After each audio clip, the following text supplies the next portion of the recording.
¿qué tal? Otra vez por aquí, ¿eh? No os libréis de mí, no va a ser tan fácil. Pero bueno, prometo que voy a hablar poco. Pero bueno, tenemos una nueva mesa redonda con un título súper atractivo, que es el Triángulo de las Bermudas Noir, que es así también muy potente. Y os voy a presentar a las 4 autoras que tenemos por aquí, para que nos hablen de sus libros, para que, bueno, pues como ha ocurrido antes, tengamos un poco de debate y nos cuenten un poco su historia. Entonces, empiezo igual en el orden en el que están sentadas a mi lado. Mado Martínez, que está justo aquí, es una de las voces narrativas más destacadas del género fantástico en Iberoamérica. Es autora de novelas como La Santa, que fue premio Ateneo Joven de Sevilla, La Maldición y El Tren de las Almas. En el ámbito del ensayo ha mostrado interés en diferentes campos, como la antropología, la ciencia, la historia, con títulos como La Prueba, Putas, Brujas y Locas, Ministerios del Mundo, La Cocina de la Biblia, Ciencia y Más Allá, o Neurociencia y la Felicidad. Y es miembro del equipo radiofónico de La Rosa de los Vientos de Onda Cero. Susana Rodríguez Lezaun, periodista y editora de origen pamplonés, licenciada en Ciencias de la Información, ha trabajado en diversos medios, es autora de novelas de thriller y novela negra sobre todo, que todos conocéis, Sin Retorno, Deudas del Frío, y su serie más reciente, que está protagonizada por la inspectora Marcela Piel de Lobo, como En la Sangre o Bajo la Piel. Que los tenéis todos por aquí los libros, los tenía yo arriba, que me da rabia porque los he tenido de casa y no los he bajado, pero bueno, lo podéis ver aquí, que lo quería ir enseñando mientras lo decía, pues aquí tenéis los libros y del mismo modo, para un poco la presentación que he dicho antes, están todos los libros disponibles para que podáis luego comprarlos y que las autoras os lo firmen, que seguro que os va a interesar mucho. Noelia Lorenzo Pino, profesora de corte y confección de formación, su carrera profesional está ligada al mundo de la moda hasta que en 2013 publica Chamusquina, su primera novela. Con Corazones Negros gana el premio Ecubelles Noir a la mejor novela negra publicada ese año, Animales Heridos, que es premio Alicante Noir, y también ha sido finalista, tengo un montón de premios aquí, Tenerife Noir, Salamanca, hay que lucirlo, Salamanca Negra, además ha ganado el premio Joel Nobel Paul, Tolmo Negro, el premio Euskadi de Literatura o el Hamet de la Semana Negra de Gijón, donde también ha estado premiada. Y con Blanco Inmaculado, que es su anterior novela, y ahora con Pura Sangre, que la tenéis también por aquí, aparece como en una nueva saga de la que hablaremos ahora. Y termino con Carlota Suárez, que es quien está más lejos de mí ahora mismo, que aunque su formación académica y su actividad principal se desarrollaron en el ámbito sanitario, su día a día giró siempre en torno a su verdadera pasión, que es la literatura. En 2014 y 2016 firmó bajo seudónimo 2 antologías de cuentos y poemas que la dieron a conocer principalmente en Latinoamérica y que gozaron de excelentes críticas por parte de los lectores. En 2016 publicó Tinta, Una muerte inexplicable, superando las expectativas de venta. Carlota tiene una sección semanal en la radio del Principado de Asturias y Muerte en el Meridiano, que también es un libro que tenéis por aquí, es su última novela, ¿vale? Bueno, pues después de las presentaciones formales, espero haberlo dicho todo más o menos bien, pero si he dicho algo que no tocaba, bueno, tampoco me lo tengáis en cuenta, ¿vale? Empezamos con esta mesa. La primera pregunta es casi un cliché, porque este es el Triángulo de las Bermudas, el Euskal Noir, el Atlántico Noir, el Mediterráneo Noir. Hablamos de la importancia del espacio, del lugar, de la localización. Entonces, la primera pregunta es inevitable, un poco para todas, de manera genérica, que es ¿cuánto peso, cuánta importancia tiene en la creación de vuestra historia, si llega a ser un personaje o no, el espacio, la ambientación, la localización, ¿no? Si realmente consideráis, o quizá en unas novelas que habéis escrito, en otras no, pero si consideráis que lo que podríamos decir la novela negra de ambiente es casi un subgénero y es algo que os interesa más o menos. ¿Quién empieza rompiendo el hielo? Vale, pues ahí. Vale, te toca, está fácil. Bueno, yo siempre he pensado, lo primero estoy encantadísima de estar aquí con todas vosotras, para mí es un privilegio estar con vosotras, tenía muchas ganas de conoceros, de verdad, os admiro mucho porque he visto que realmente pues, tenéis una trayectoria impresionante. Yo soy quizás la más reciente ha incursionado en el género de novela negra porque siempre he escrito más género fantástico y estoy ahora conociendo a mis compañeras. Creo que la localización o la ambientación para mí es un elemento narrativo más, o sea, es protagonista, tan importante como los personajes o tan importante como la trama. Creo que de verdad que la ambientación es fundamental. A veces pues me han llegado obras de estudiantes o de trabajos de fin de máster o lo que sea, que la idea era buenísima, la premisa era buenísima, pero dices, uy, se me cae la localización, no me siento en el sitio, ¿no? No es una novela donde me pueda sentar a vivir, ¿no? Entonces, pues, creo que sí, que es un elemento fundamental y que permite al lector sentarse a vivir en el sitio, realmente. Me ha encantado la frase de Es sentarse a que vivir. yo le iba a decir que me ha encantado porque yo siempre digo que yo lo que quiero es que el lector se quede a vivir Qué maravilla. en mi novela, se quede a vivir. Entonces, al final, la expresión es muy parecida y tenemos el mismo sentimiento. Sí. Entonces, me ha hecho mucha gracia porque es la primera vez que lo oigo. Yo siempre digo, yo lo que quiero es que el lector abra la novela, se quede a vivir conmigo hasta el final, hasta la última página. Para eso la ambientación es, perdón, buenas tardes. Muchísimas gracias por venir un año más. Para mí Getafe es ya casa, o sea, para mí esto es jugar en casa y estoy encantadísima de venir. Yo escribo en parte para venir a sitios como este. O sea, al final la literatura, los premios que te da es venir a sitios así, conocer gente como mis compañeras o como otras personas que conoces. Coincido con Mado 100%, o sea, la ambientación para mí es vital, es un personaje más. Mis novelas policíacas y thriller se ambientan sobre todo en Navarra. En Navarra es lluviosa, oscura, con niebla. Somos invisibles en Navarra. Debajo de un sombrero y un paraguas no hay cámara que te capte. Aparte, el carácter de la gente que vive en un entorno así también es diferente. Somos más introvertidos, vivimos hacia adentro, no estamos tanto en la calle, no convivimos en la calle, convivimos en casas, en sociedades, en bares. Eso hace carácter también. No es lo mismo si vas al sur y la gente está en la calle y es mucho más extrovertida y es visible. Nosotros estamos dentro y creo que eso es ambiente. Eso yo no me siento capaz de hacer una novela en Alicante, por ejemplo, porque no sé cómo se vive en Alicante. Para mí sería una farsa total. Entonces, el hacer las novelas en mi ambiente me permite invitar a la gente, a los lectores, a que se queden a vivir conmigo hasta la última página. En mi caso, bueno, buenas tardes a todos y gracias por acompañarnos y un placer también estar con estas chicas tan majas y tan buenas escritoras. En mi caso también ambiento en el País Vasco mis novelas. Yo soy de Irún, del País Vasco, y es una ciudad fronteriza que me da muchísimo juego, ¿no? En un principio yo empecé a ambientarlas ahí por comodidad, por lo que dice Susana, ¿no? Es donde yo siento, ¿no? Donde mejor voy a saber transmitir.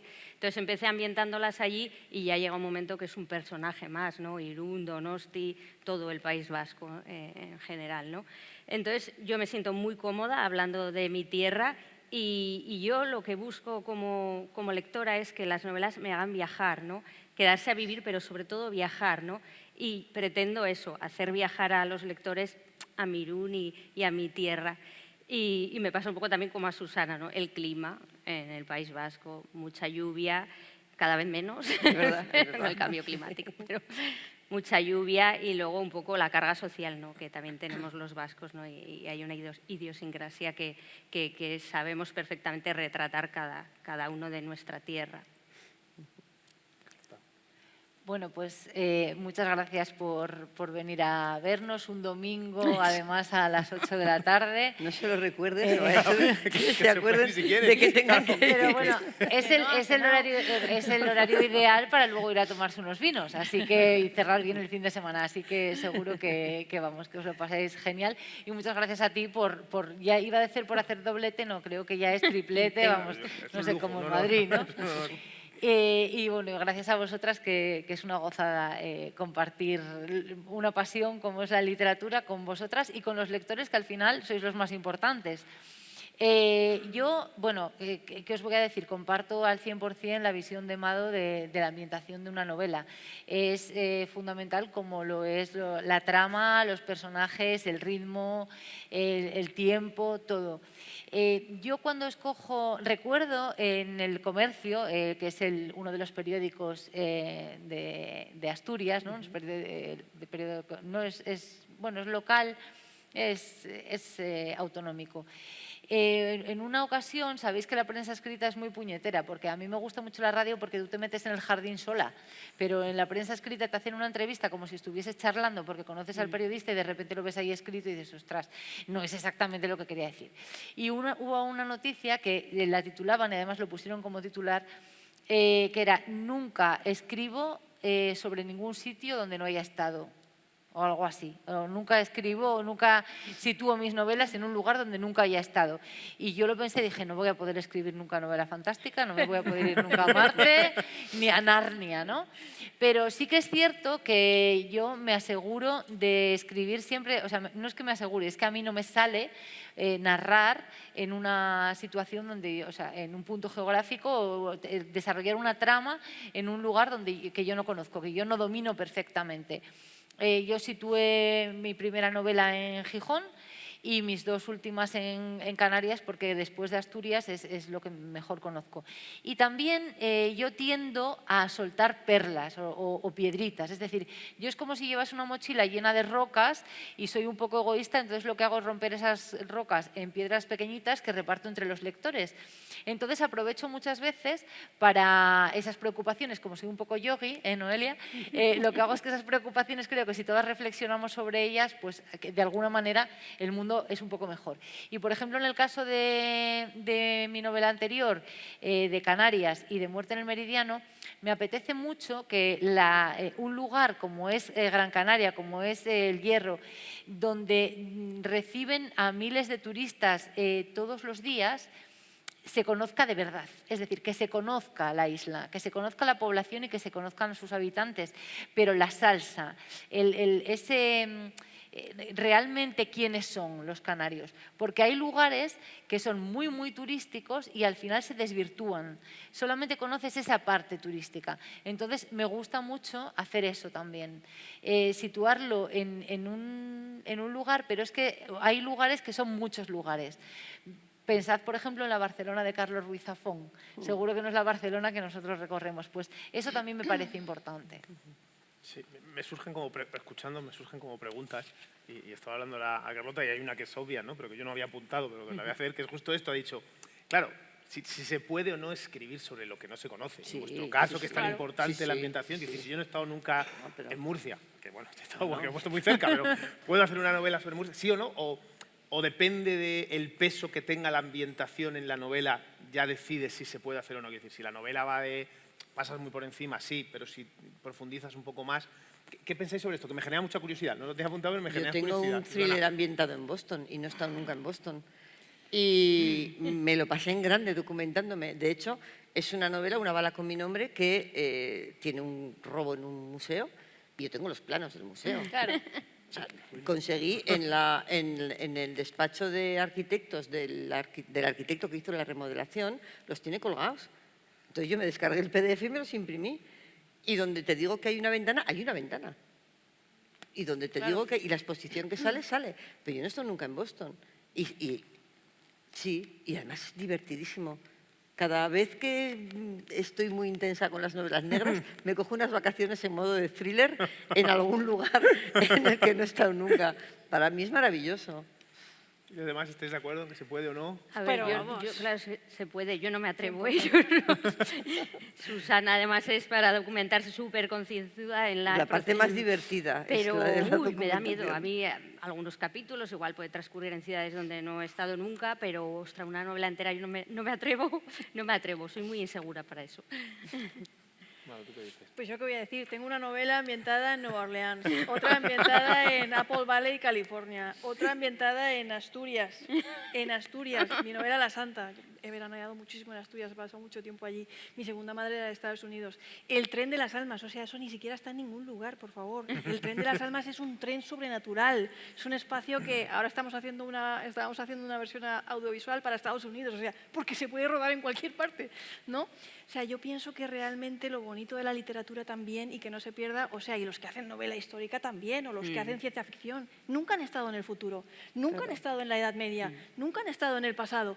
Y se escribe, ¿no? Eso es lo bonito, hacer esa historia lo suficientemente verosímil, ¿no? Dentro de lo imposible o dentro de la imposibilidad, para que el lector pueda llevarlo también al nivel de mente que tú lo quieres llevar, ¿no? En género fantástico, que es una realidad cotidiana por la que se desliza un elemento bizarro, ¿no? Ese elemento sobrenatural, pero que sigue siendo una realidad cotidiana, pues también te permite plantear escenarios imposibles, pero posibles, que lleven al lector a una reflexión, ¿no? Y que la narrativa perdure después de leer esa historia. Yo creo firmemente en el poder transformador de las historias, tanto para la persona como para la sociedad. Para mí realmente lo que estamos haciendo, cada una de estas historias siempre lleva algo dentro, tanto a nivel emocional, tanto a nivel de niveles de mente, tanto a nivel social, que realmente lleva a otras personas a ver que otros mundos son posibles o a reflexionar sobre el nuestro, ¿no? Pensar cosas desde el punto de vista crítico, ¿no? O a traer episodios del ayer que pueden volver a repetirse, ¿no? Carlota, no sé si quieres decir algo. Lo que os comenté antes, yo, vamos, pienso igual. Además es que lo de dejar pozo es que es fundamental, es lo que os comentaba yo de las piedritas. En el caso de, pues eso, un sitio que parece todo luz, pero que también tiene su oscuridad, pues es eso, dejar que el lector viaje, que se pase, que se quede a vivir, aunque sea durante una semana o lo que le lleve leer la novela, pero también que luego se quede con algo, con un pozo, ¿no? Que no pase la novela simplemente como un tren a toda pastilla y que luego se quede en el olvido. Nada, os hago una última pregunta genérica, luego voy a hacer algunas como así ya más personalizadas, pero está relacionado, volvemos ahora a los lugares que sí conocemos, al espacio. Decía Susana que me ha gustado mucho, estoy en Pamplona, somos invisibles, llueve mucho. Yo no me había imaginado nunca, ¿no? Pero esta idea te puedes tapar, ¿no lo ves? Claro. Y cuento una anécdota que da paso a la pregunta, ¿no? Yo que también escribo, hace poco mi editora me llamaba y me decía, Miguel, que tiene que estar más presente en la ciudad, pero no te enrolles, una frase que se note, ¿no? Y claro, yo lo leo en vuestros libros y es súper fácil eso. ¿Cómo convertir realmente? ¿Cómo hacéis para que sea un personaje la localización? Esto que decís, esta pregunta es difícil, pero esto que lo describís también, ¿no? Que tenga peso, ¿cómo haces para que se entienda esto, ¿no? ¿Cómo es un determinado lugar sin hacer una descripción de Wikipedia larguísima, sino como ese pequeño detalle que de repente te hace entender este espacio sin hacer una gran descripción? ¿Cómo llegáis a eso? Que a mí me parece que tiene como muchísimo mérito y que es lo que hace que tenga vida la localización, ¿no? ¿Cuál es el proceso creativo para eso? Es difícil. Es difícil. Es difícil. para que me echéis una mano. Sí, ¿eh? sí. Es difícil. Es difícil. Yo además soy muy tacaña en palabras, ¿vale? O sea, a mí me gusta muy poco, sí, me gusta muy poco describir. Prefiero que cuantos menos adjetivos creen la imagen, mejor, ¿vale? Entonces, normalmente es como dices, es buscar un gesto, ¿vale? Por ejemplo, cuando se acaba un camino, puedes decir que se ha acabado el camino porque están crujiendo las piedras debajo de tus pies. No hace falta que digas, el asfalto dio paso al guijarro, no sé qué. No, pues si cruje algo debajo de tus pies, estás describiendo dos acciones. Primero, el personaje está caminando y segundo, está en un entorno rural o por lo menos no asfaltado. Entonces, buscar eso es complicado y a mí tampoco me gustan las descripciones de Wikipedia. O sea, huyo de ella, pero yo creo que, por ejemplo, en mis novelas Pamplona es muy visible. Es muy visible. Pero bueno, los personajes entran, salen, pero no te describo un edificio modernista del siglo XVIII. No, o sea, no. Pero sí que es con olores, con algo que le llame la atención, con entrar y salir de un sitio, con pisar alguna cosa característica. Si entras a un parque, bueno, pues las hojas crujieron bajo sus pies. Otra vez, me estoy poco inspirada, lo siento, es domingo. Ha sido tramposa, la pregunta también ha sido tramposa. Sí, pero sí, más o menos es eso, pero es hacerlo visible. Es como, si a mí me pides que describa los Sanfermines, lo primero que te voy a decir es cómo huelen. No te voy a hablar de los toros, no te voy a hablar de la gente, te voy a decir dos cosas, cómo huelen y el color, blanco y rojo, todo. Ya está, ya sabes de qué estoy hablando. Yo también soy un poco tacaña y mi editor me suele decir más. Y luego, no, tanto no. Es como, o sea que me pasa un poco también como a ti. Pero bueno, yo siempre intento buscar un poco la joya de la corona, ¿no? En el caso de Pura Sangre, pues el Parque Natural de Peñas de Haya. Entonces, bueno, me centro sobre todo en X localizaciones para darle una cantera que hay abandonada y que tenemos en Irún. Entonces, ahí sí que igual intento desarrollar más esas partes, pero bueno, por lo general son pinceladitas. Yo pienso igual que Susana, porque además lo que creo es que muchas veces tendemos a explicarle a intentar que todo entre por el ojo. Ya no solamente nosotros a los lectores, sino de forma habitual. y más ahora con los tiempos que corren. Y madre, qué mayor me siento diciendo esto. ¡Qué horror! Porque lo malo es que me ha salido del alma. Esto es tremendo. Pero sí que es verdad que intentamos que entre por el ojo y hay otros sentidos. Entonces es muy bueno pues eso, hablar de olores, hablar de sonidos y también de los sentimientos que le inspira a los personajes o a los protagonistas. Eso es muy buen truco. Y además los sentimientos cambian mucho en función de la población, es decir, los asturianos sentimos de una manera, los vascos sienten de otra, muy parecido a los asturianos, no sé qué hacen los cántabros en el medio, y los canarios de otra manera. Entonces, bueno, eso yo creo que ahí juega un papel importante, eso sí, conocer no solamente la ubicación física, sino conocer a alguien de ese lugar, la cultura de ese lugar. Eso sí es importante porque creo que lo vas a saber transmitirle mucho mejor al lector. Pero dejar un poco aparte el tema visual, que es lo que intentamos transmitir todo el rato.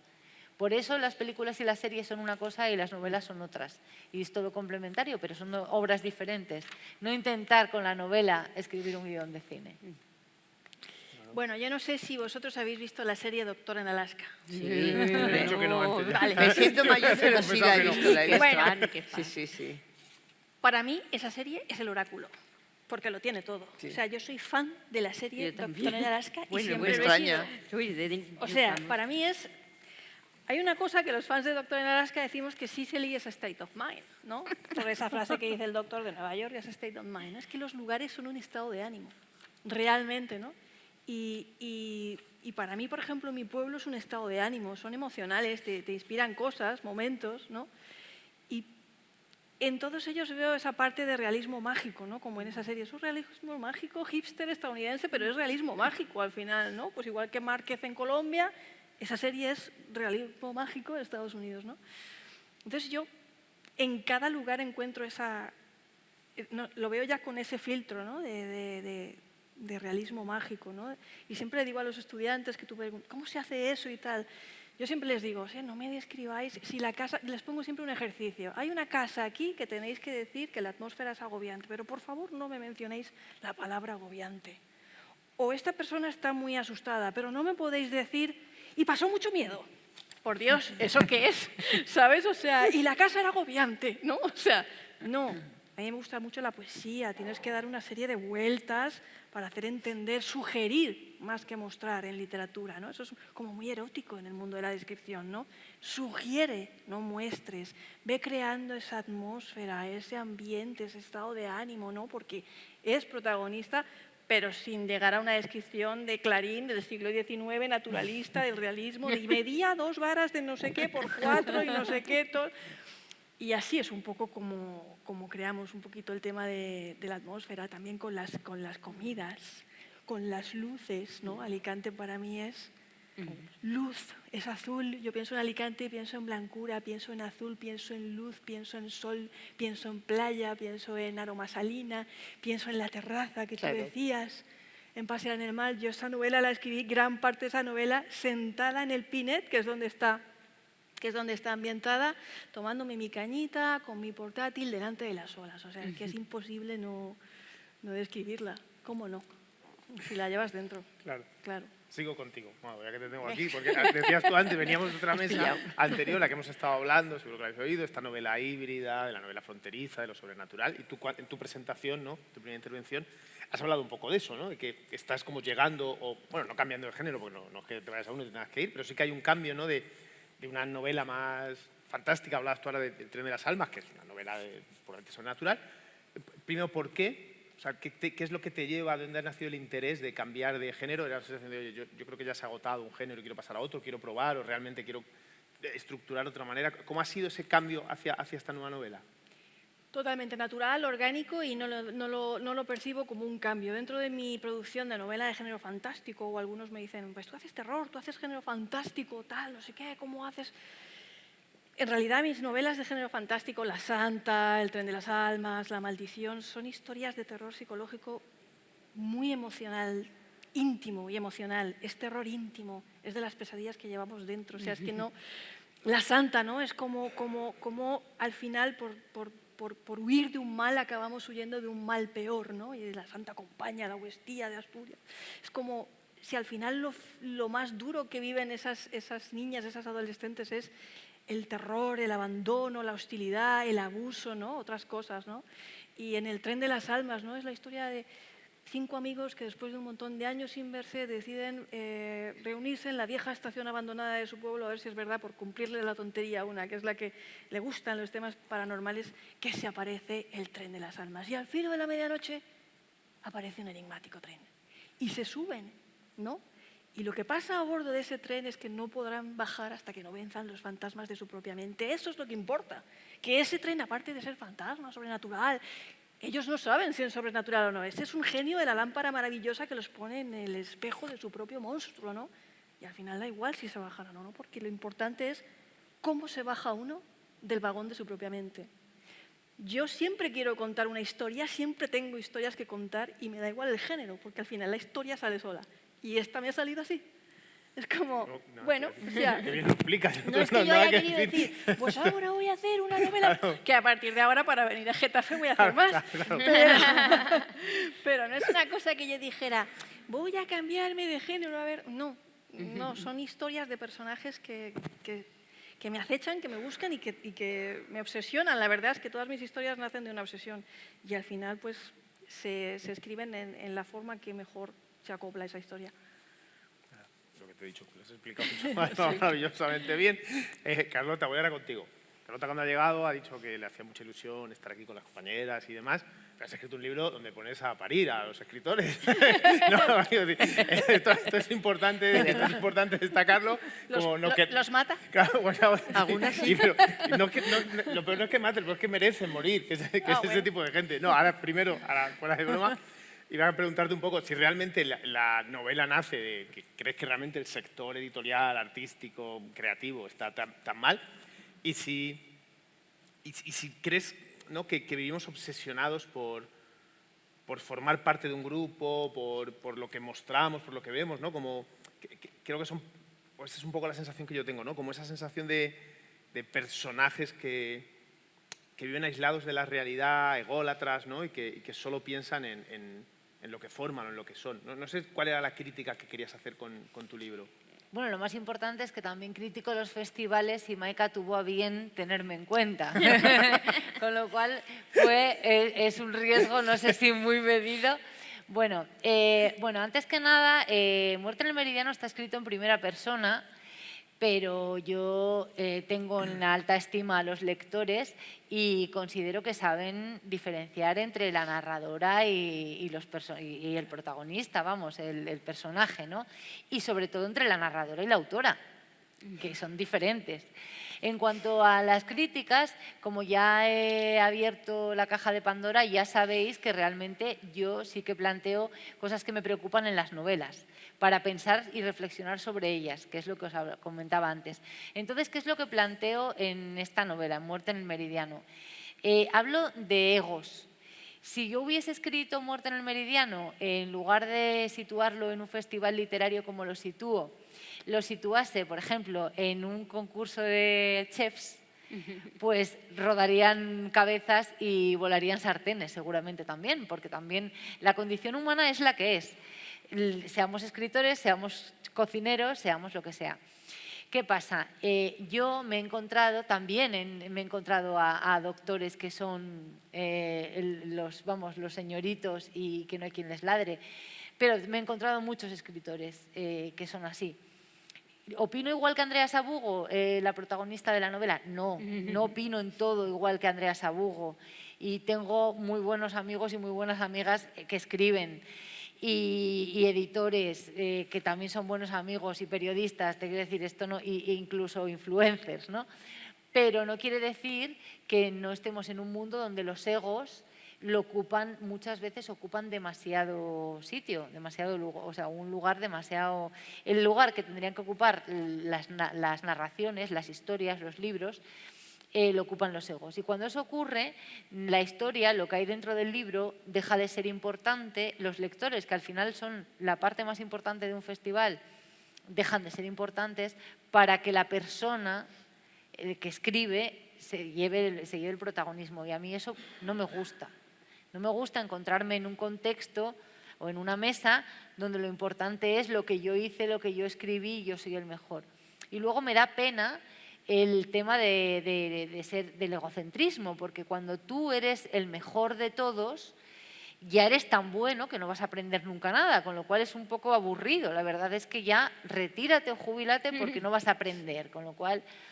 Y eso es un poco lo que yo quise criticar en Muerte en el Meridiano. Pero critico muchas cosas. Critico los egos y critico también el mundo en el que estamos ahora, porque se desarrolla en un festival literario, el Festival Meridiano Cero, donde falta el ingrediente fundamental de un festival literario, que son, como os decía antes, los lectores. Porque en este festival literario que se desarrolla en una isla ficticia, que es una pedanía del Hierro, lo que ocurre es que no hay lectores. Los lectores es todo online, es todo a través de la red. Entonces, se asiste a las mesas y a los eventos como estos a través de, es decir, online. Entonces, tú a los lectores, a los asistentes al festival no los ves. Solamente hay escritores, editores, libreros, traductores, influencer. Eso es muy práctico porque tú puedes hacer un 10 negritos allí. Es una isla, entonces los tienes ahí a todos, pues mira, si hay un muerto, genial, porque ya tienes a todos los culpables ahí acotados. Pero también quiero con eso hacer una crítica a que estamos viviendo mucho a través de las redes, viene la inteligencia artificial ahí pisando fuerte, es decir, que son herramientas que son muy buenas y es muy cómodo pagar con el móvil, pero... Y hacer cursos online y teleconferencias en lugar de reunirte, pero la parte humana de conocer a tus compañeros de trabajo físicamente y estar físicamente y tocar y abrazar de vez en cuando, pues que no se puede perder. Entonces, bueno, también es otra de las piedritas que suelto con Muerte en el Meridiano. Noelia, voy ahora contigo. En Blanco Inmaculado, Pura Sangre, tienes una pareja de protagonistas. Y la anterior saga, que creo que eran 5 libros, si no me equivoco, 5, ¿verdad? Eran 5, también tenías una pareja de protagonistas. Y esto a mí me lleva a una pregunta que ya estás intuyendo, ¿no? Que es, ¿qué te aporta esa, ¿no? Como esa doble visión, esa dualidad, ¿no? La idea de compartir un poco el protagonismo, ¿por qué viene, no? ¿Por qué no decís, oye, pues el cambio y ahora lo que quiero es un personaje único? ¿Qué es lo que a ti te da para que te parezca tan interesante? Bueno, es un poco lo que llevamos viendo, ¿no? Desde yo como lectora, ¿no? Que leo muchísima novela negra, lo habitual es, a mí no me gusta que el protagonista igual sea el comisario, subcomisario, me gusta siempre más la gente que está por detrás. Entonces siempre van en pareja, ¿no? Los coches patrulla, todos en los equipos de investigación. Entonces me apeteció mucho en la anterior saga que lo protagonizaran, pues eso, un oficial de la Ertzaintza y una ertzaina, Rasa, y que, bueno, que le fuera enseñando, ¿no? La labor en un equipo de investigación. Escribí 5 sobre Ider y John, quedé tan encantada de trabajar con 2 investigadores que para la siguiente saga decidí que otra vez volviera a ser una pareja, pero en este caso 2 mujeres, ya que no abundan, ¿no? en el panorama de novela negra, 2 investigadoras, pues creé a Lourdes Las Heras y a Maggi Blasco, y lo mismo, tienen al subcomisario, que es el jefe del equipo de investigación, y ellas 2 son un poco las investigadoras, las que están en el terreno, que es a mí lo que más me interesa, ¿no? Y de paso, pues retratar mucho, ¿no? En el caso de Pura Sangre y de Blanco Inmaculado, tanto que se habla, ¿no? De la mala relación que tenemos a veces las mujeres en el mundo laboral, ¿no? Que siempre nos han vendido un poco eso. No, yo quería retratar un poco la sororidad que yo he encontrado, por ejemplo, en el mundo de la literatura. Yo me apoyo un montón en mis compañeras de trabajo y, bueno, entonces retrato una relación entre mujeres en la que hay muchísima ayuda, ¿no? Y en la que de no conocerse de nada acaba surgiendo una amistad súper bonita y, bueno, pasan las 2 por problemas muy importantes y la una está para la otra. Y ese es un poco. Pues continuando con protagonistas femeninas, Susana, o con la tuya, o Marcela. Yo a veces os hago preguntas, a saber esta, que más que una pregunta es como interpretaciones que yo hago para que me digáis si está acertado o no, ¿no? Bueno, quiero que nos hables un poco ahora de Marcela Pérez de Lobo, que es la protagonista de tu saga también, que yo tengo la impresión, ¿no? que es un personaje que a veces se mete en líos, ¿no? Quiero decir, o tiene que enfrentarse contra el poder establecido, contra sus superiores. Hay una línea muy fina de lo moral o lo inmoral. Y a mí me lleva a pensar un poco, quizá el mensaje sea que para llegar al fondo de la cuestión hay que saltarse algunas reglas, hay que enfrentarse al poder, ¿no? Hay que no puedes seguir el camino marcado. No sé si esa es un poco la idea que tú tenías o no. O esto es todas las tramas nacen de una sola pregunta. ¿Es lo mismo justicia y lo que es justo? No, en absoluto.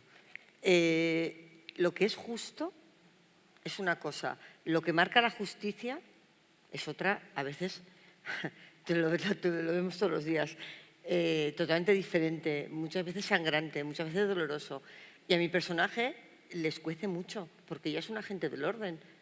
Ella es Policía Nacional, ella es inspectora. Ella lo que quiere es resarcir a las víctimas. Ella lo que quiere es hacer lo justo. Y lo que se hace es justicia. Y muchas veces la justicia pone en la calle a los criminales, muchas veces la justicia impone penas irrisorias para delitos muy graves. Entonces, ella le repatea mucho el estómago. Y como sabe cómo hacer justicia, ¿vale? Pues a veces no se corta. A veces no se corta y salta vallas. En la primera de las novelas, Bajo la piel, ella se enfrenta al Opus Dei. La parte implicada en el acto criminal es una familia del Opus Dei. Yo soy de Pamplona, ¿qué me vais a contar? ¿Vale? O sea, me lo sé. El poder, el control total de colegios, de hospitales, de empresas, de medios de comunicación, de todo. A ella la apartan del caso porque molesta, porque hay presiones. ¿Por qué están esas presiones ahí? Entonces, ella decide que si sabe abrir una puerta y detrás de esa puerta está la solución, pues la abre. Luego ya pensará cómo organizamos esto, ¿vale? Y lo que le pasa es eso, que ella lo que quiere es que se imparta justicia, pero justicia de verdad, es decir, lo que es justo. ¿Y en eso el fin justifica los medios? En su opinión, sí. En su opinión, sí. Sí, lo veo así yo también. Sí, en su opinión, sí, el fin justifica los medios. Sí, y a veces no es muy ortodoxa. No, pero lo decía porque es la esencia del personaje, ¿no? Sí, Es decir, efectivamente. Claro, y no luego, para mí, y por eso luego te se preguntaba. lleva, ella solita sufre, ella solita se autofustiga, ella sola se mete en unos líos tremendos, está a punto de ser expulsada y ella lo que hace es cubrirse de hielo. ¿Vale? Dime lo que quieras, me da igual. Yo sigo mi camino, intento cumplir las normas, ¿vale? Siempre que estén en el camino de lo que es justo. Y a veces se encuentra con que tiene que decidir si poner un pie fuera o poner un pie dentro. Entonces, tanto el personaje como los casos policiales, como todo lo que se mueve alrededor, intenta responder a esta cuestión. ¿Es lo mismo la justicia y lo que es justo? Y ante esos dilemas es lo que intento poner al lector y que decida si actuaría como un personaje, actuaría como el otro, qué habría hecho. No, es muy divertido. Es un poco también lo que decía Carlota, diferenciar también los personajes de ficción de la posición de la autora, de los lectores, sí, ¿no? Como que supuesto. cada uno juega Sí, y también juegas claro. cuando lees, te permites, ¿no? Ese juego de posicionarte o Claro, de romper reglas que a lo mejor tú no harías a mí, en tu vida si tú me personal. conoces, Claro. A mí quien me conoce me dice, ¡buah, esto eres tú! Pero quien no me conoce no lo va a saber nunca. Claro, O sea, claro. no sé, mi inspectora le gusta beber cerveza, le gusta beber Jäger. Yo no me he emborrachado en mi vida, jamás, nunca, o sea, nunca. ¿De verdad? Te lo prometo. Te lo prometo. O sea, no, yo cuando me mareo digo, qué mal, y dejo de beber. O sea, y me tomo un agua, no Coca-Cola, me voy a mi casa. No, soy una cobarde para eso, para perder el control. El momento perdido de control a mí me aterra. Entonces, y ella bebe hasta que se desmaya, le da igual, o sea, porque así sofoca también su conciencia, ¿no? De alguna manera. Vale. Sigo con vosotras dos, tío. Noelia y Susana, hablábamos ahora de las sagas. Somos el Frente Norte. De las sagas, de los personajes que se repiten en diferentes novelas, que es lo que sois especialistas. Y yo una pregunta que siempre me hago, y seguro que los lectores también, ¿no? Es ¿cómo se consigue mantener la frescura, que no decaiga la historia, que siempre que vuelva a ser interesante un personaje que de alguna manera haya salido de un libro? ¿Cómo se consigue eso a lo largo de 3 o de 5 novelas? ¿Tenéis algún método, alguna forma de trabajo, hay algún truco para hacerlo? Bueno, truco no, entendedme, pero que hay un sistema de trabajo que sirve para poder escribir al final 2.000 o 3.000 páginas de una misma persona. A ver, en mi caso yo no tenía programado que Jon y Eider protagonizaran 5 novelas, pero empiezas a crearlos y se hace el universo de cada uno tan grande que piden ellos seguir en el planeta literario. Entonces, se consigue eso porque ellos van creciendo dentro de ti y entonces de repente te viene a la cabeza, ay, quiero contar esto, que vivan esto ellos.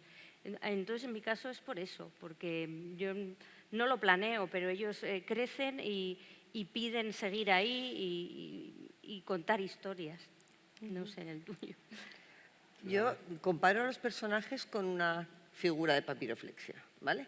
En cada novela las vas deshaciendo un poco y vas descubriendo cosas.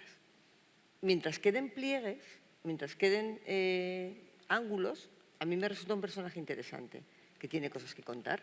En el momento que yo en las manos tenga un folio arrugado, pues dejará de ser interesante y pasaré a otra cosa. Normalmente, si partimos, en mi caso por lo menos, partes en esta saga de un personaje bastante regular, lo que vas a intentar es ir arreglándolo poco a poco, que le vayan pasando cosas. En la primera trilogía, en la de Sin Retorno, era al revés. Era un policía que era una bella bendito y tuvo la brillante idea de liarse con una asesina. Claro, todos los lectores, porque se dice en la página 5, Sí. o sea, todos los lectores saben que Irene es una asesina menos él. ¿Vale? Entonces, ahí está el tema de la confianza. Tú no cuestionas a quien comparte tu vida contigo. No cuestionas. ¿Cómo te vas a...? Por Dios, ¿qué estás diciendo?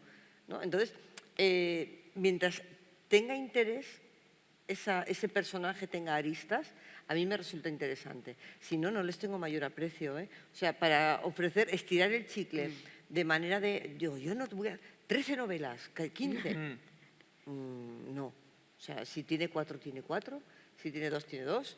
Y si me aburro en la quinta, pues ya está. O sea... ¿Vosotras tenéis algo que yo no lo sé? ¿Tenéis algún libro en el que haya una continuidad con los personajes que hayan pasado de una historia a otra en alguna de vuestras novelas? No tiene por qué ser una saga, pero es decir, personajes que se han comunicado de un libro a otro, de una historia a otra. Yo, en mi novela anterior, en La tumba del rey, rescaté a un personaje que se había quedado colgado del anterior, de Tinta. Lo que pasa es que fue un personaje que sí, que efectivamente evolucionó y ella y su pareja, una bibliotecaria a la que había conocido en el libro anterior y que era un personaje secundario, pues el personaje secundario pasa a ser protagonista en una historia completamente independiente. Y también fue un poco para hacer un guiño a los lectores que confiaron en la primera novela, en mi primera novela. Pero vamos, porque lo pedían. Ahí estoy de acuerdo al 100% con Susana.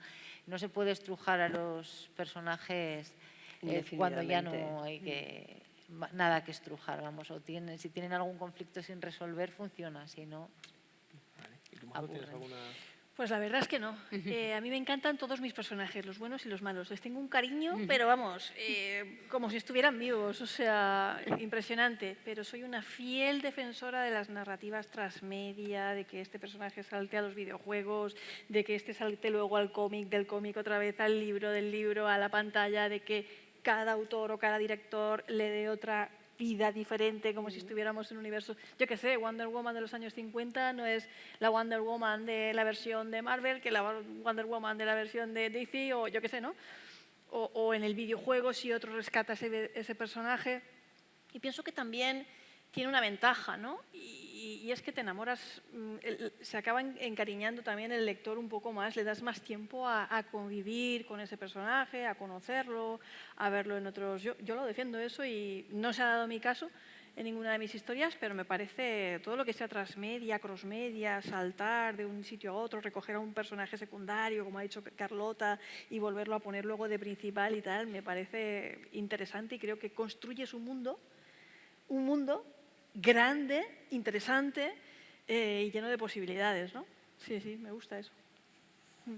Seguimos con los personajes. Voy ahora contigo, Carlota, por una cosa que has dicho antes, se me ha quedado ahí en la retina, cuando hablabas de la diferencia entre personaje y autora, obviamente, pero una de las cosas que me llama la atención de tu libro, una de las preguntas que tenía aquí apuntadas era, como tú has dicho, es una narración en primera persona, con lo cual siempre, oye, pues como que te diriges de alguna manera, o el lector es más subjetivo a la visión, el lector tiene muy presente a ese personaje que habla, no solo vive en la novela, sino que también cuenta la historia. Y es un personaje que alguna vez no tiene un punto ahí como frívolo, como ególatra, como tú decías. ¿Eso no te daba miedo, esta sensación de que al lector le pudiera costar empatizar? Porque claro, no es el protagonista, pero lo cuenta un narrador que te va a envolver la historia para que de alguna manera empatices con la voz narrativa, sino que es el personaje principal y es su propia voz. ¿No sentías que quizá que era un riesgo, ¿no? O a lo mejor era justo lo que querías, ¿no? Esa cosa atrevida de voy a poner a este personaje a ver qué pasa, ¿no? ¿Cómo fue la decisión de esta primera persona?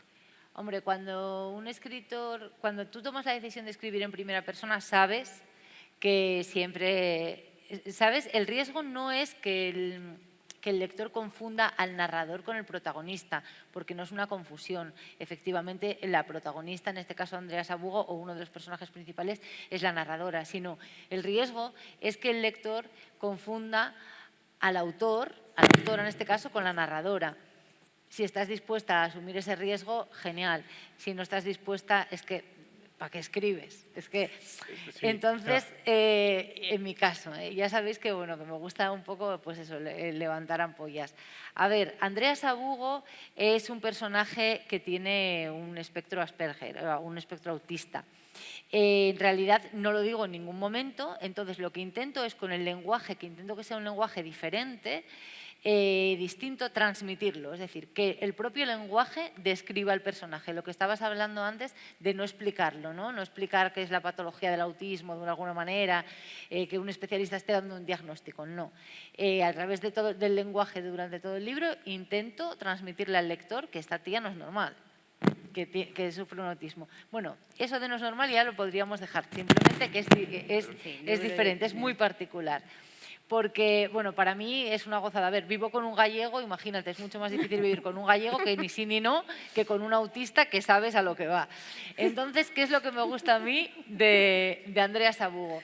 Andrea Sabugo es una tía increíble, a mí, vamos, me encanta, porque es una egocéntrica, ella es la mejor. Es esa escritora que os estaba diciendo que ella es la que mejor escribe.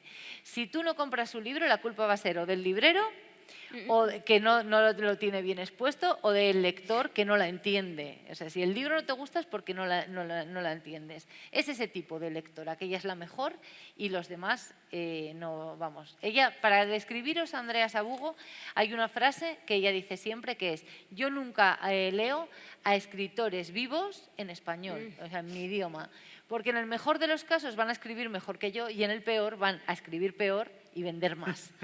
Esa es Andrea Sabugo. Pero la vida es como es y la vida te las da con queso. Entonces ella termina admirando mucho y queriendo incluso a Minerva Novoa, que es una mujer ya entrada en años, con una trayectoria muy larga, con muchísimo éxito, una de las pocas escritoras con unos contratos editoriales muy potentes y que escribe mejor que ella. Y Andrea la acaba admirando y la quiere a su pesar. Con lo cual siempre hay excepciones. Ahí vemos que la vida nunca es lo que parece. Y como os digo, pues Andrea no tiene filtro. Ella, vais a ver, juega un poco con el presente y con el pasado. En el presente se tiene lugar el Festival Literario Meridiano Cero, que es donde hay un caso, aparece un cadáver y entre Minerva Novoa y Andrea Sabugo, mirad qué pareja, van a resolver o van a intentar descubrir quién es el asesino. No porque Andrea quiera, sino porque Minerva, que ya con sus casi 80 años lleva mucho tiempo escribiendo novelas negras, ella tiene una espinita clavada que es que necesita un muerto. Es decir, ella está harta de resolver crímenes sobre el papel. Tiene muchas ganas de investigar, pero investigar pues así, en directo, ¿no? en el mundo real. Y cuando aparece un cadáver, pues entonces le dice a Andrea: lo tenemos, por fin, un muerto. Y se ponen a investigar. Y bueno, pues esa es Andrea Sabugo, es una cafre. Ella tiene herramientas para socializar, pero no las utiliza. Juego con el presente, como os decía, que es donde se resuelve el misterio, donde se investiga de alguna manera. Y juego con el pasado del personaje, que tiene un peso muy importante. Para mí es una parte muy, muy importante de la novela, en la que conocemos un poco más a Andrea Sabugo, a la Andrea niña, a la Andrea adolescente, y vemos por qué es como es. Aunque ella, repito, tiene un espectro autista, con lo cual ya de base, aunque ha pasado por ciertos traumas, etcétera, etcétera, ya de base tiene esa forma de ser y esa forma de comportarse y de vivir, al fin y al cabo. Bueno, os voy a invitar otra vez, nos va acabando el tiempo, se pasa rapidísimo, aquí voy a estar yo toda la semana aquí. aprovechamos y les hacemos alguna pregunta, si queréis, a estas 4 doctoras. Mira, hay por allí alguien que tiene la mano levantada. Espera que te pasan el micro y así te vamos a escuchar mucho mejor.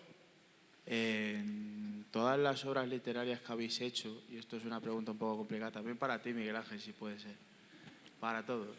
Vale. En todas las obras literarias que habéis hecho, como en el principio habéis dicho que lo que habéis dicho, que os gustaría, o que hacéis, que os gustaría como que el lector quiere quedarse a vivir en ellas, en todas las obras literarias que habéis hecho, una o dos, ¿en cuál una o dos de ellas os gustaría quedaros a vivir? Y gracias. Pero de las obras que han escrito o de cualquiera. O sea, De cualquier, sus propias obras. de las que habéis hecho. De las que habéis hecho. de las nuestras. Ah, de vuestras propias obras. Pues adelante. Buena pregunta. Sí. Buena pregunta. ¿Dónde os quedáis a vivir? Yo en la primera y en la última. La verdad, es en las que más tiempo he pasado. Porque la primera me costó 4 años escribirla, porque yo nunca había hecho, yo soy periodista, nunca había escrito literatura. Yo hacía reportajes y cuando me puse a escribir ficción me salió un reportaje de 400 páginas, pero contaba todo, quién, cómo, dónde, cuándo, o sea, todos los datos daba. Y el trabajo de edición fue ocultar. Entonces, estuve muy a gusto en aquella novela. Era la primera vez que creaba personajes, creé un montón de personajes, porque me chiflan. Y la verdad es que fui muy feliz. Además se desarrolla en un sitio que yo aprecio personalmente, que es Roncesvalles, que es el inicio del Camino de Santiago francés, y para mí fue muy gozoso. Y la última, pues porque acabo de llegar de ella, y es la que más tienes dentro, la que más recuerdas, porque yo no sé a vosotras, pero a mí las cosas se me olvidan. O sea, a mí hay veces que me dicen un personaje secundario de una novela y digo, Pues vale. y te quedas, yo me quedo un poco así. Digo, seguro que lo tengo, seguro, si me lo están diciendo. Pero la primera fue muy especial, sin duda, sí. Chicas. Yo me quedaría a vivir en Muerte en el Meridiano, no por todo el mondongo, sino porque Andrea Sabugo es muy terapéutica, en el sentido de que es una tía que no tiene miedo a las consecuencias de lo que dice. Y es todo lo contrario a mí. Porque yo siempre mido mucho las palabras, intento no ofender, tengo cuidado de ocultarle a mis padres, por ejemplo, cuando hay algo malo, intento protegerlos. Y Andrea Sabugo no es así. Entonces, escribir a través de sus ojos es una gozada, es una terapia, porque pues muchas veces te quedas con ganas de decirle a alguien algo y piensas lo que diría Andrea. Y bueno, es terapéutico luego llegar a casa y aparte que me quedaría a vivir en Santa Lucía, que es una isla maravillosa y estupenda en la que te puedes aislar y es la ideal para irte a escribir una novela, a concentrarte ahí. Pues bueno, yo depende un poco del estado de ánimo en el que me encuentre, ¿no? Si busco un poco de paz, me quedaría en mi primera novela, Chamusquina, que transcurre eso en el Parque Natural de Peñas de Haya, o en Pura Sangre, que también buena parte transcurre allí. Si estoy un poco más vulnerable, pues me quedaría con Blanco Inmaculado, que transcurre en un caserío, en una secta, entonces me metería de cabeza con la secta. Sí, entonces, depende un poco del estado de ánimo, ¿no? Luego, La chica olvidada transcurre en Ondarribi, un pueblo pesquero en el que, bueno, pues también me iría a vivir durante una temporada, entonces eso depende un poco del estado de ánimo. Pues yo tengo que decir que esta es la primera vez que me hacen esta pregunta. Ya, sí. O sea, de También, verdad, también, me has hecho Enhorabuena. pensar. Enhorabuena. Me has hecho pensar, porque la típica siempre es, ¿cómo se te ocurrió? O no sé qué. Y es como, me has hecho pensar. Pero es que esto es como si cuando me preguntan, ¿cuál es tu canción favorita? O tu cantante favorito, o tu música favorita. Es que no puedo. No puedo porque depende del momento, del estado de ánimo, de muchas cosas. Y además es que en mi propia vida no me quedo a vivir mucho en un lugar. Yo he vivido en el Reino Unido, estoy viviendo en Colombia, seguramente cuando pase un tiempo me vaya a vivir a otro sitio, me aburra pronto. Me gustaría vivir muchas vidas en la misma vida y es lo que estoy tratando de hacer con la mía, ¿no? Quizás, no sé, ¿sabes? ¿Tú has visto la serie Black Mirror? Ese capítulo de San Junípero, en el que ellas viven el más allá, que te da la gana en cada momento, ¿no? Pues estoy en los 80, pues en los 80, pues ahora me voy a los 90, pues a los 90, ¿no? Eso sería mi mundo ideal, ¿no? Una viajera del tiempo. y de los lugares. Muy buena pregunta. Me hemos Sí, quedado. de verdad, sí. ¿Alguien más tiene, perdón, que se me oyó aquí. ¿Alguien más tiene alguna pregunta? ¿Quieres aprovechar para decir algo más que se haya quedado por ahí? Levantad la mano. Por aquí tenemos otra, no sé si está el micrófono. ¡Ay, fantástico! Hola, ¿qué tal? Yo tengo una teoría, pero la deberíais refrendar vosotras, que sois las autoras, y a ver qué os parece.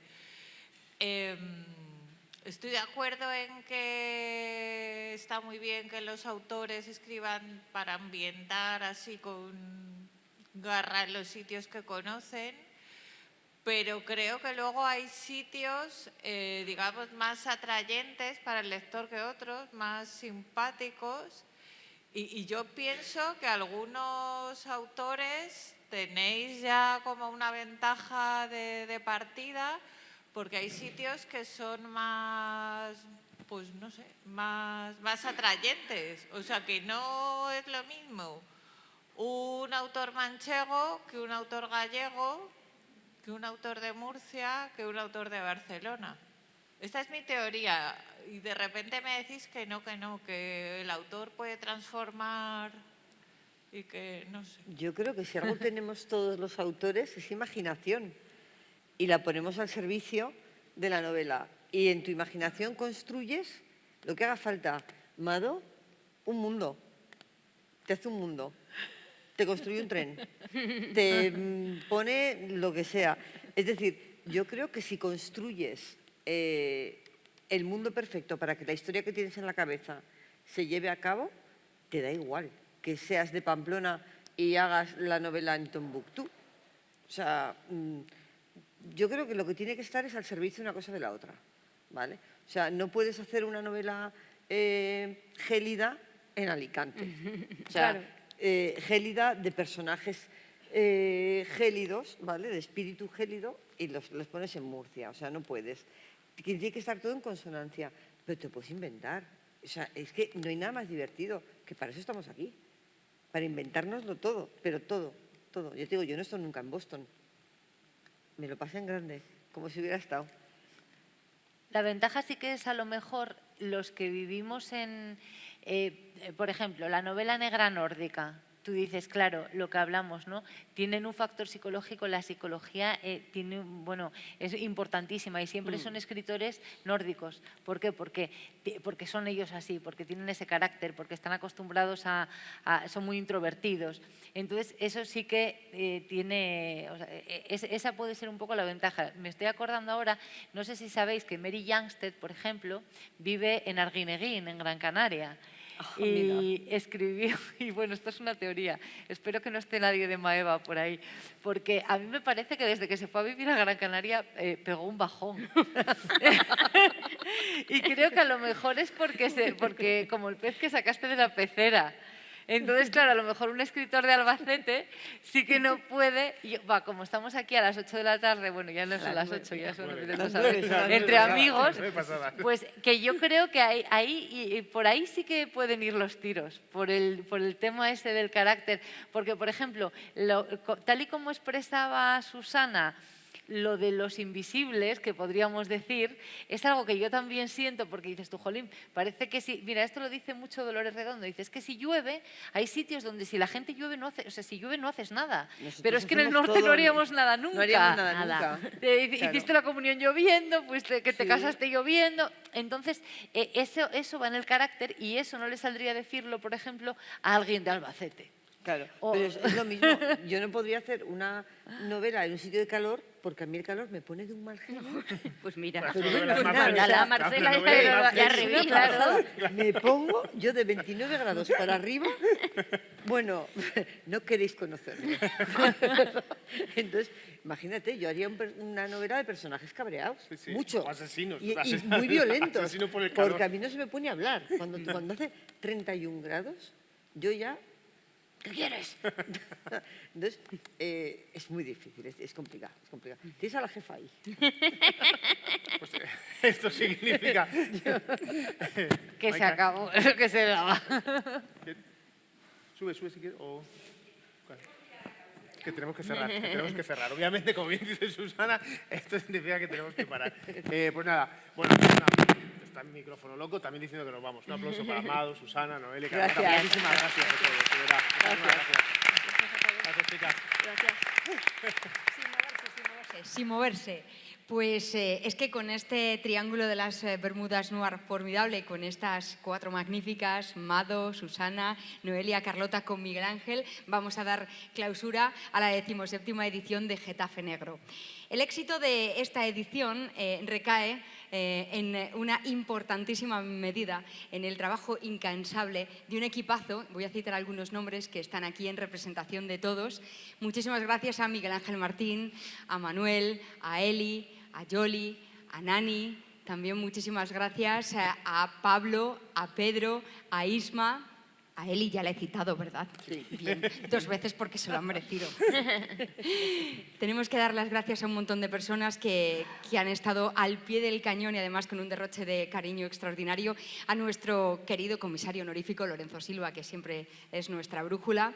Y tenemos que decir, porque es nuestro mantra, que también gracias, por supuesto, a todos vosotros por compartir la aventura. Durante estas 2 semanas, Getafe ha vuelto a ser escenario y epicentro de la novela nacional e internacional.